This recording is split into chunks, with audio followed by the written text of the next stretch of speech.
I'm Ed again, and I'm here in, my YouTube channel is called Atheist, the Bird with No Cage.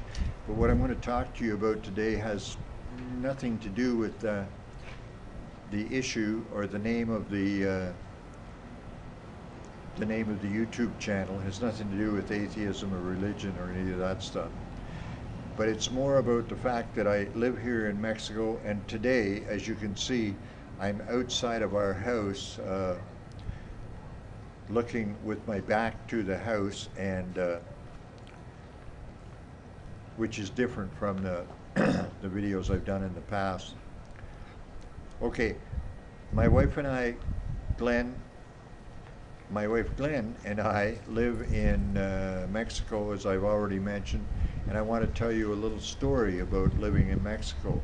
About 5 years ago, Glenn had a hysterectomy here, and it's kind of interesting it's very different from any surgery or anything that I ever saw in Canada when we lived in Canada, or my hospital experience in Canada. I also had a hip replacement here in Mexico that took place in Acapulco, which is about 4 hours drive from here. Anyway, my wife went in the hospital, as I said, about 6 years ago for her hysterectomy, and I was in the hospital with her, of course, and the moment that she was headed into the operating room for surgery, a nurse approached me, and she said, I won't, it was obviously in Spanish, but I'm not going to do that. I'm just going to say it as though it was in English. She came to me and asked me if I could go and buy a container for the uterus, which I found a little bit unusual. That would never happen in Canada. And I kind of stumbled away from there and went downtown and where I live, and went to 2 different stores, and I ended up talking with a young woman in the first store and told her that I needed a container for a uterus. And I explained to her that I didn't know what the size of a uterus was, so I was a little bit confused about how big the containers should be. And she looked probably as confused as I felt, but we kind of between us came up with something about this size. So we said, okay. So I ended up buying a little container from this girl, and then thinking that, well, man, I don't know if that's the right size or big enough. They had informed me that the reason they needed this container because they had to do some lab work on it. They had to do biopsies and that kind of thing. So anyway, I bought the one container, and then I went across the street to the market, and thinking, I don't know if this is suitable or not, so I went in another store and bought another container, which again went through a confusing conversation with a salesperson, and bought a container that was slightly larger. So while I'm on this shopping spree buying the uterus container, I bumped into a friend on the street. Oh, how are you doing? You know, the usual. Nice to see you. What are you up to? Well, I'm on a mission to buy a container for my wife's uterus. And they, as you can imagine, were taken aback and said, "You're what?" So I tell them the story. The person at the hospital told me that they needed a container for the uterus to store it and send it for research, biopsies and or whatever. So that was kind of fun, and I would like to interject a little video here, a little clip. Oh, by the way, I keep wanting to remind you, I'm 78 years old. Have I mentioned that? I'm 78 years old, and I'm going to show you a little clip of me doing an exercise that I do in my house. while I'm watching baseball games. Between innings, I go and do this little exercise. And Marco has taken a video of that, and we're going to show that to you now. Okay, here we go.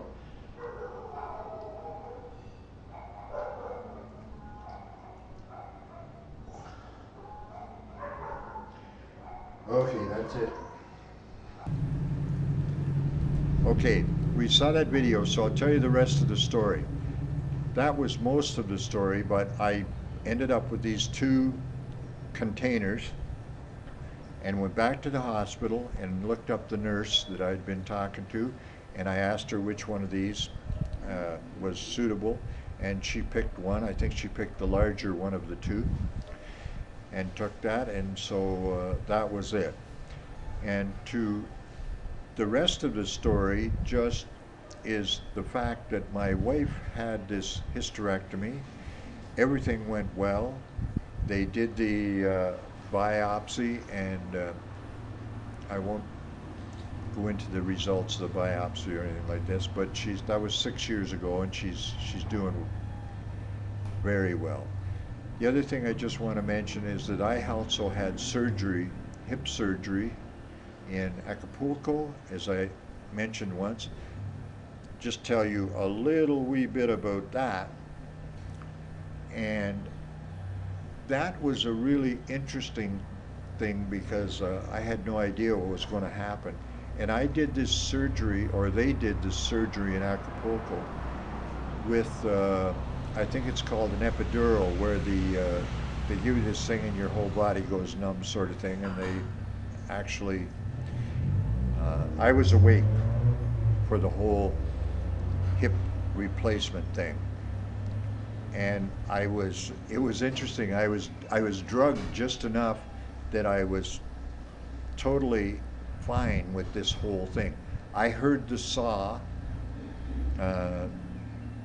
cutting off the femur in my leg, and a grinder and all of that in there. I heard the whole thing, and meanwhile was talking to the what's the name of the doctor that anesthesist? I was talking to the anesthesist the whole time and slept through the whole thing. And I was awake through the whole thing. I didn't sleep through the whole thing. I was awake through the whole thing.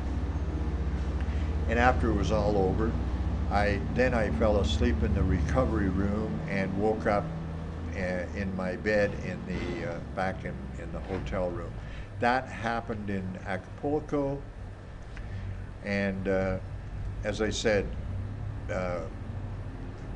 both of those surgeries, each of us have had a surgery here, and both of them were very successful.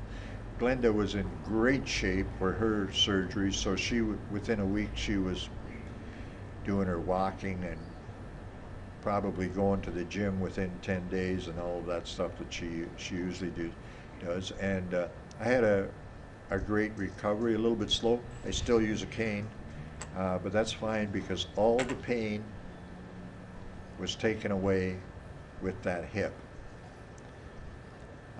I think that's all I want to talk about today. How long are we in here? Okay, we're about 10 minutes or something in. I think that'll do for today for what we're going to discuss.